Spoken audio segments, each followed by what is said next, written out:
Мен өзүмдүн үй бүлөмдү кандай коргойм? Мен деген мактанбайм, бирок ушундай учурда айтып калайын. Кудайга шүгүр. Аялым үйдө отурат, иштебейт. Ал мен анын укугун тебелеген жерим жок. Бул менин эркектик намысым.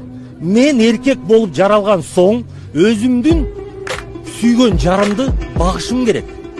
Анда эмесе анын артында менин балдарым, кыздарым жыргап энесинин койнунда өсүп жүрүшөт.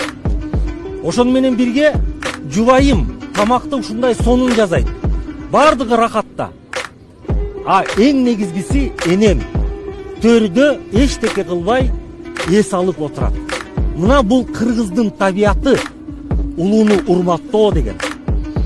Анда эмесе мен эркек болгон соң ушул үйдөгү өзүмдүн бала чакамды бакканга мен милдеттүү